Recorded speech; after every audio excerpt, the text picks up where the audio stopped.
অপরূপ প্রাকৃতিক সৌন্দর্যে ভরপুর দুটি পাতা একটি কুড়ির দেশ সিলেট।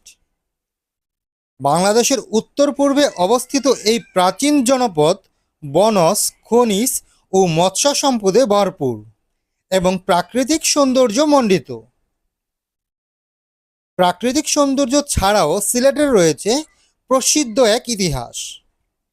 সিলেটে বসবাসকারী বিভিন্ন আদিবাসীদের রয়েছে ভিন্ন ভিন্ন ভাষা ও সংস্কৃতি। এছাড়াও সিলেটে রয়েছে চা বাগান, জাফলং, রাতারগুল জলাবন, হাকালুকি হাওর, লালাখাল, ভোলাগঞ্জ সাদা পাথর, বিছানাকান্দি, তামাবিল, পাহাড়, ঝর্ণা সব মিলিয়ে নানা বৈচিত্র্যের সম্ভার এই সিলেট দেশের অন্যতম পর্যটন নগরী। আমার সিলেট ভ্রমণ শুরু হয় ঢাকার বিমানবন্দর রেলওয়ে স্টেশন থেকে। আমি রাত 10টা 28 মিনিটের ট্রেন উপবন এক্সপ্রেস ট্রেনের টিকিট কাটি 375 টাকা ও অনলাইন চার্জ 20 টাকা সহ মোট 395 টাকা দিয়ে। আমার ট্রেনটি 10টা 28 মিনিটে আসার কথা থাকলেও প্রায় 45 মিনিট লেট করে 11টা 15 মিনিটের দিকে ট্রেনটি বিমানবন্দর রেলওয়ে স্টেশনে আসে। ট্রেনে উঠে সিটের অবস্থা ভালোই দেখলাম। তাছাড়া রাতের ট্রেন হওয়ায় অতিরিক্ত যাত্রীর সংখ্যাও ছিল অনেক কম। ভোরের স্নিগ্ধ হাওয়ায় দোল খেতে খেতে আর একে বেঁকে আমাদের বহনকারী ট্রেনটি সকাল 6টা 5 মিনিটে সিলেট রেলওয়ে স্টেশনে এসে থামল। ট্রেন থেকে নেমেই সবাই খুব দ্রুত যে যার গন্তব্যের দিকে ছুটে চলল। আমিও স্টেশনের সামনে থেকে সকালের নাস্তা করে ছুটে চললাম কদমতলী বাস স্ট্যান্ডের দিকে। স্টেশন থেকে একটু সামনেই কদমতলী বাস স্টেশন, হেঁটে গেলে সর্বোচ্চ 2 মিনিট লাগে। আজকে আমার গন্তব্যস্থান জাফলংয়ের মোকামপুঞ্জি নামক এক খাসিয়াপুঞ্জিতে। কদমতলী থেকে প্রায় 2 ঘন্টায় 110 টাকা ভাড়া দিয়ে এসে পৌঁছালাম মোকামপুঞ্জি যাওয়ার রাস্তার সামনে। আসসালামু আলাইকুম বন্ধুরা, সবাই কেমন আছেন? আশা করি ভালো আছেন। আমি এখন যে জায়গাটিতে রয়েছি এটি হচ্ছে এটাকে বলা হয় মোকামপুঞ্জি। মোকামপুঞ্জিটি হচ্ছে সিলেট জেলার গোয়াইনঘাট উপজেলায় অবস্থিত একটি খাসিয়াপল্লী। খাসিয়ার অবশ্য এই গ্রামকে পুঞ্জি বলে। আমার সামনে যে রাস্তাটি দেখতে পাচ্ছেন, এখন গাড়িটি যেদিক দিয়ে চলে গেল বা একটা অটো যেদিক দিয়ে আসতেছে, এটি হচ্ছে সিলেটের দিক। এই দিকে গেলে আপনারা সিলেট যেতে পারবেন। এবং ডান দিকে হচ্ছে আমার এই রাস্তাটি দিয়ে সোজা চলে গেলে সামনে হচ্ছে জাফলং জিরো পয়েন্ট। জাফলংয়ের দিকে যেতে চাইলে এদিকে চলে যাবেন।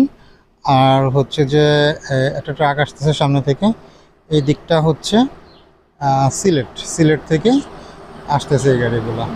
তো আমি এখন যাব হচ্ছে এদিকে হচ্ছে মোকামপুঞ্জি এবং রাংপানি নামে একটা জায়গা আছে, ঝর্ণা আছে সেখানে। তো আমি এখন সেদিকে যাব।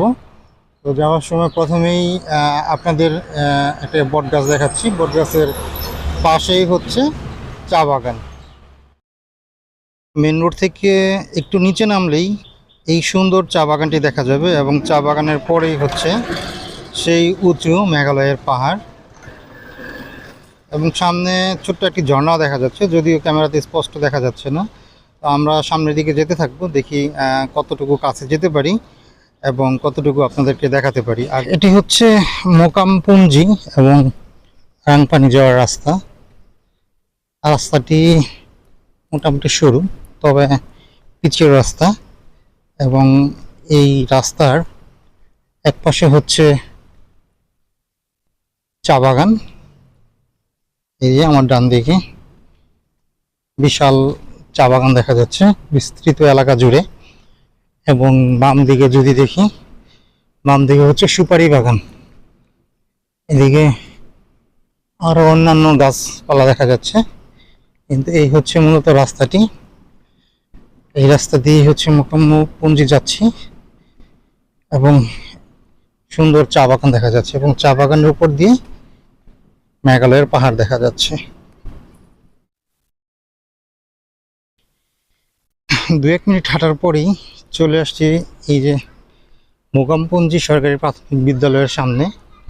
দেখাই যাচ্ছে মোকামপুঞ্জি সরকারি প্রাথমিক বিদ্যালয়, এবং এর সামনে দিয়েই হচ্ছে রাস্তা, এবং এইদিকে হচ্ছে চা বাগান। একদম মোকামপুঞ্জি স্কুলের সামনে আছি, কয়েকজন ছেলে মেয়েকে দেখছি খেলা করছে।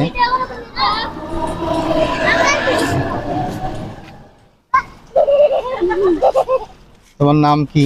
প্রকাশ। প্রকাশ। তোমাদের বাসা বাসা কোথায়? আলবাগান। আলুবাগান।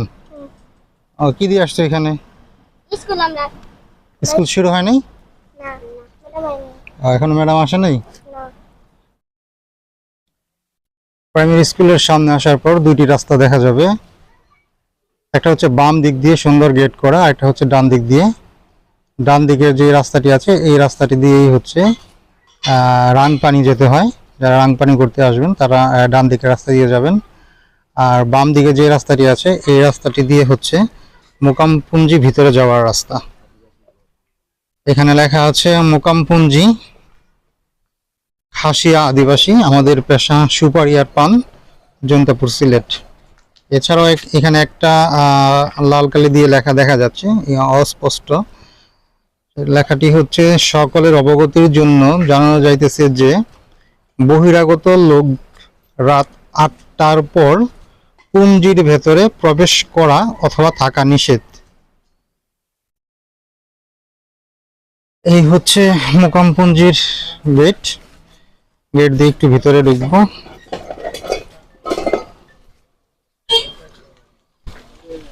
মোকামপুঞ্জির যে খাসিয়া আদিবাসী যারা আছে তারা এই পুঞ্জির ভিতরেই থাকে, এবং তাদের প্রধান পেশা হচ্ছে পান আর সুপারি।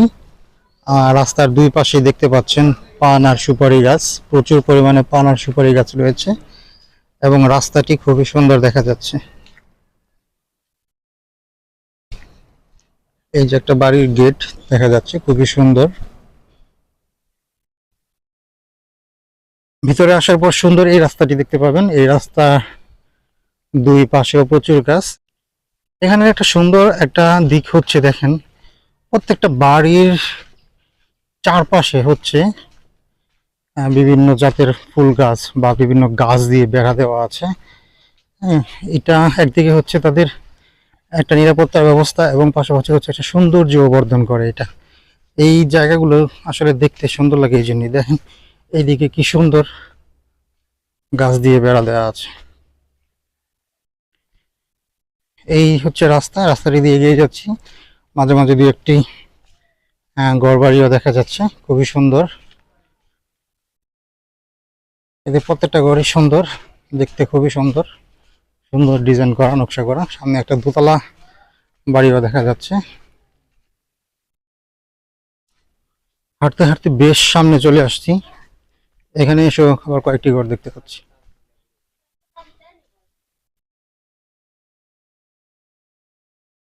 কি দাদা, কোথায় যান? যাওয়া যাবে এদিকে? এদিকে যাওয়া যাবে না?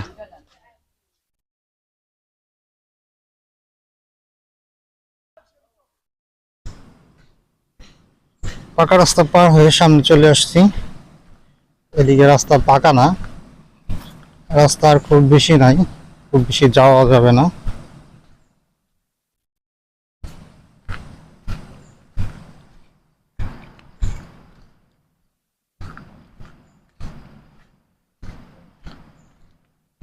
দুই পাশে সুপারি গাছ, সেগুন গাছ, বিভিন্ন রকমের গাছপালা দেখা যাচ্ছে। এদিকে এসে রাস্তাটি ঢালু হয়ে নিচে চলে গিয়েছে, এবং খুব নিচের দিকে নামতে হবে ঢালুভাবে। দেখতেই পাচ্ছেন রাস্তায় পাথর, এই পাথর বেয়ে বেয়ে নিচে নামতে হবে। এদিকে নামার সময় সাবধানতা অবলম্বন করতে হবে, কারণ যে কোনো সময় পাথর খসে পড়তে পারে, সেক্ষেত্রে বড় ধরনের কোনো দুর্ঘটনাও ঘটতে পারে।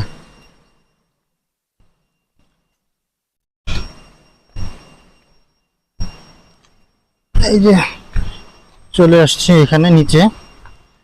আমি একটু দেখাই আপনাদের, ওই উপর থেকে এই পাথর বেয়ে নিচে নেমে আসছি এবং এইখানে দেখেন একটা কূপের মতো দেখা যাচ্ছে, পরিষ্কার পানির কূপ। এখান থেকে দেখলাম একটা দিদি পানি নিয়ে যাচ্ছে। এই পানিগুলোই হয়তো ওনারা খাওয়ার অন্যান্য কাজে ব্যবহার করে থাকে।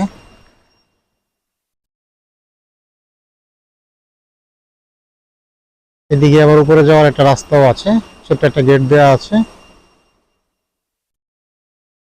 একটু এদিকে যাই, এদিকে দেখার চেষ্টা করি কি আছে। আমি একটু ভয়ে ভয়ে আছি, কারণ আমি জানি না এদিক দিয়ে সীমানা কত দূরে। সীমানা ক্রস করে আবার চলে আসলাম নাকি। এইখানেও একটা কূপ দেখা যাচ্ছে, পরিষ্কার পানির কূপ। ভয়ের উপরেই আছি, কারণ আমি জানি না সীমানার শেষ কোথায়।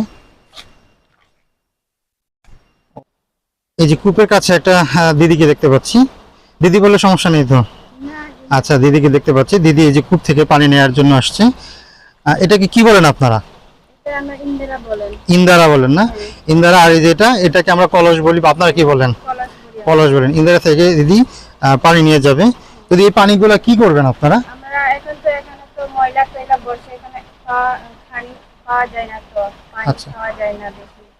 তারপরে ওপরে যে পাইপে যে পানি পড়ে, তাই জন্য সবে হরকাটি নেই।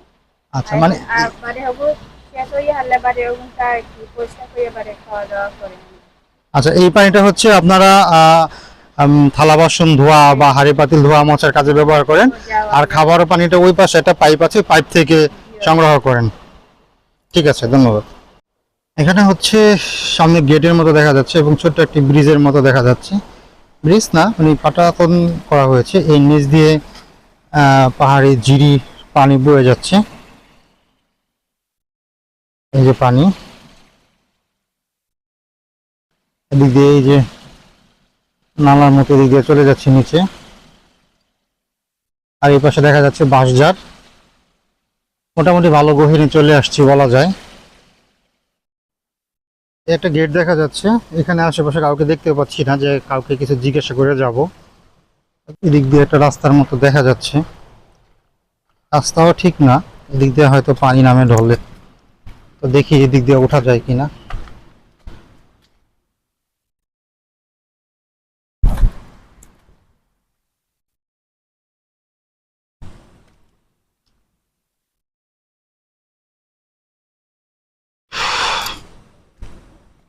এদিকে আবার কিছু পানির পাইপ দেখা যাচ্ছে।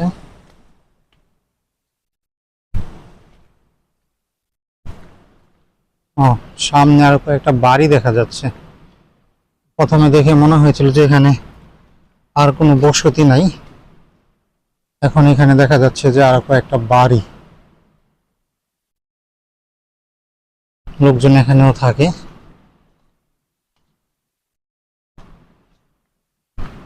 এই একটা বাড়ি, আর সামনে ওই পাশে ওই আরেকটা বাড়ি দেখা যাচ্ছে।